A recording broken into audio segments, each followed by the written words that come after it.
नमस्कार, वंदे मातरम। मैं हूं श्यामगिरी। आप देख रहे हैं हमारा चैनल मुद्दा भारत का। मुद्दा भारत का यानी मुद्दा आपका, मुद्दा लोकसभा चुनाव से जुड़ी खबरों का। लोकसभा चुनाव जुड़ी खबरों की अगर बात करूं तो महाराष्ट्र में जो है सियासी हलचल के बीच जो है फिर से एक बार दिघे साहब का नाम सामने आया है।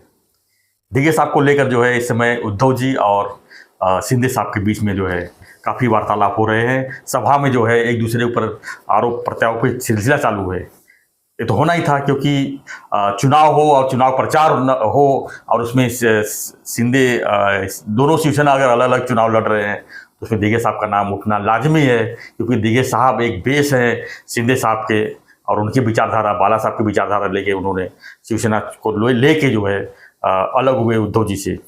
तो आरोप प्रत्यारोप चल रहा है। क्या है पूरा आरोप प्रत्यारोप, इसी पर हम थोड़ा चर्चा कर लेते हैं और ये सिलसिला किस तरह आगे बढ़ेगा, इसका राजनीतिक फायदा किसको होगा, इसी पर थोड़ा चर्चा कर लेंगे। हमारे सहयोगी अनिल सतीश से और जानेंगे कि दिघे साहब का जो चर्चा है ये लोगों को पसंद आएगा।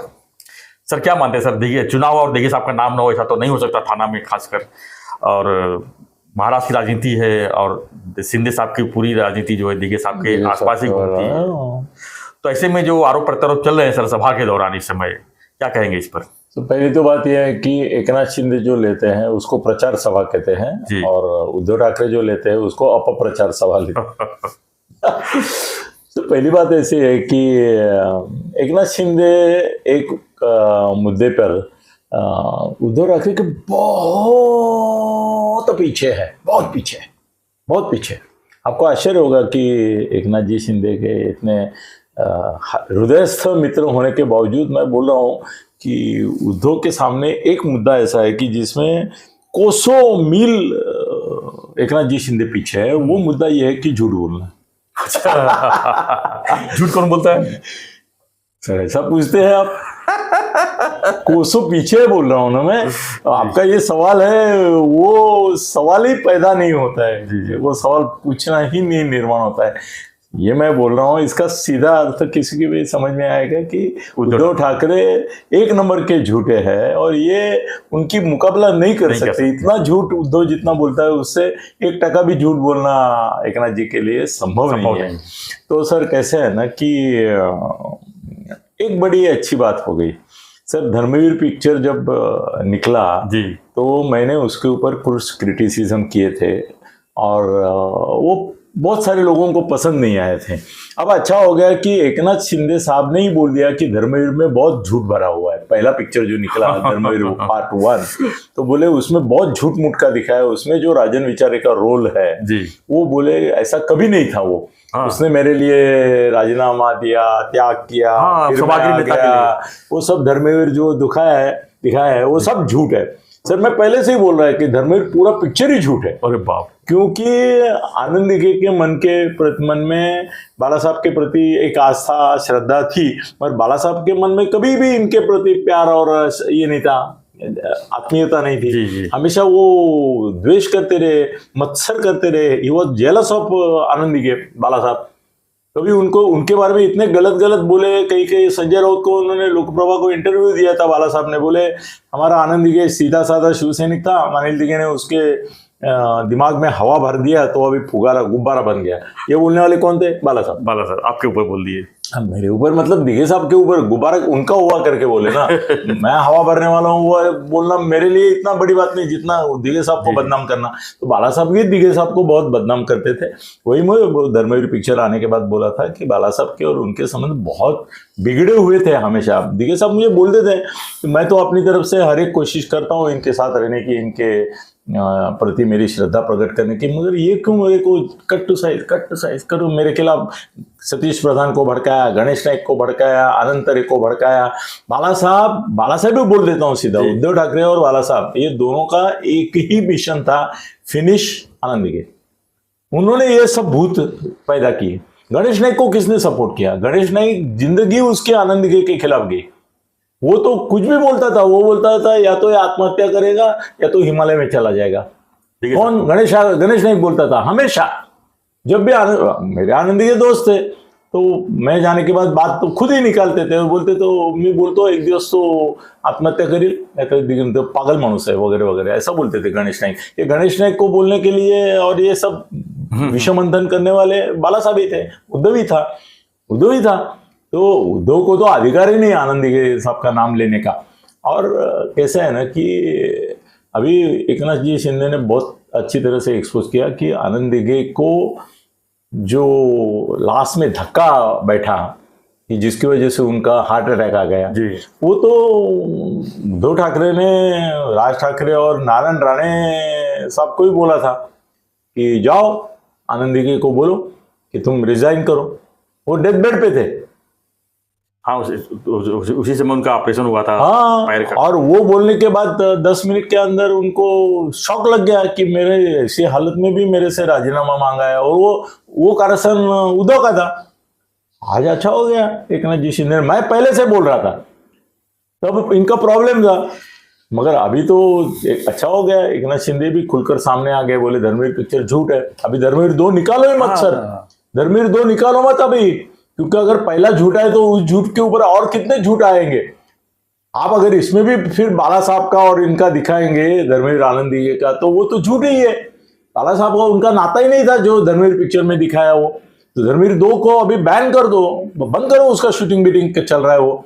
और अगर 2 आएगा तो उसका तो लोग पोस्टमार्टम करेंगे, पंचनामा नहीं पोस्टमार्टम करेंगे, बोलेंगे एकनाथ शिंदे साहब ने बोला है राजन विचार, और राजन विचारे का झूठ उन्होंने अगर बोला है तो ऐसे 100 झूठ धर्मवीर पिक्चर फर्स्ट में रहेंगे। और एक ये तुम्हारा उद्धव ठाकरे जो है वो तो सबसे बड़ा दुश्मन था दिघे साहब का, खुद अपने बाप के पिता के दुश्मन थे वो। सर बाला साहब के आखिर में जो हालत हुई थी उसका कारण उद्धव था। उनको टाइम पे खाना नहीं देते थे, ये अनाथ आश्रम में जाके रहते ना बाला साहब तो अच्छा रहता था और जीते थे।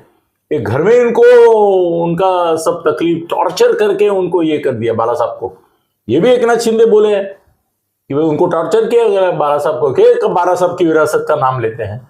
बाला साहब को बहुत टॉर्चर किया गया, फिजिकली टॉर्चर किया गया, उनको खाना पीना नसीब नहीं होता था। सर उन्होंने राज ठाकरे को बोला कि मेरे लिए कम से कम सूप लेके आना, मैं भूखा मर रहा हूं।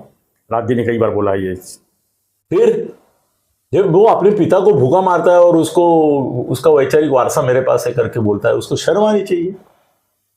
तो एकनाथ शिंदे जी ने बहुत अच्छी तरह से ये किया, और वो बोले क्या राजन विचार ने राजीनामा नहीं दिया था खुद ब खुद, उसको तो जबरदस्ती की आनंद दिघे ने, तब जाके उसने दिया। क्योंकि ये उद्धव बोले ना कि एकनाथ शिंदे अगर राजीनामा नहीं देता राजन विचारे तो एकनाथ शिंदे पैदा ही नहीं होता। हाँ। ऐसा थोड़ा है, एक राजन विचारे ने कोई पद नहीं दिया, त्याग नहीं दिया होता तो दिघे साहब एकनाथ जी शिंदे को कहीं और बिठाते, कोई और करते थे उनको। वो क्या एक ही पद है क्या? सभागृह नेता क्या है सर? नहीं और ऐसे कितने अवसर दे सकते थे, वो देते थे।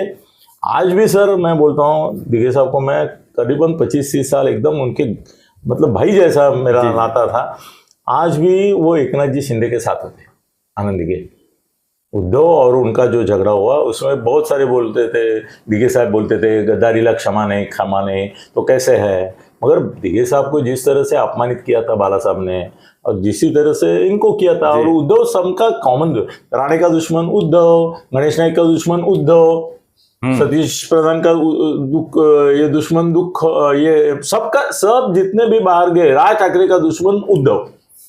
और क्या बोलूं, अभी आज बात निकली है, एकनाथ शिंदे साहब ने बोला है कि जब आनंद दिघे ने प्रपोज किया नाम राज ठाकरे, उद्धव जी का और राज ठाकरे का, तब से आनंद दिघे के ऊपर उद्धव साहब नाराज थे और क्या ना क्या उनको तकलीफें, टॉर्चर किए, मेंटल टॉर्चर किया उनका, ऐसा बोले। तो सर उद्धव की तो अभी क्या बोले, कितना क्या कुछ बाकी नहीं रहा सर। थोड़े दिन के बाद ना ऐसा हो जाएगा, उद्धव बाहर निकलेगा ना तो लोग उनके ऊपर वो गोबर फेंकेंगे कि अपने बाप को इस तरह से इन्होंने ये किया है करके। सर इससे विरासत में ठाकरे में है, अपने बाप को किस तरह से इन्होंने ट्रीट किया। राज ठाकरे के पास तो इसके बहुत सारे किस्से हैं। राज ठाकरे जब जाते थे उनके पास तो बाला साहब उद्धव के क्या क्या किस्से बताते हैं। मेरे को भूखा मारने की इनकी है, मेरे को दवा ताने ये भी नहीं देते टाइम पे, दवा के लिए भी मुझे तरसना पड़ता है। डॉक्टर को बुलाओ 4 बार बोला तो बुलाते नहीं है।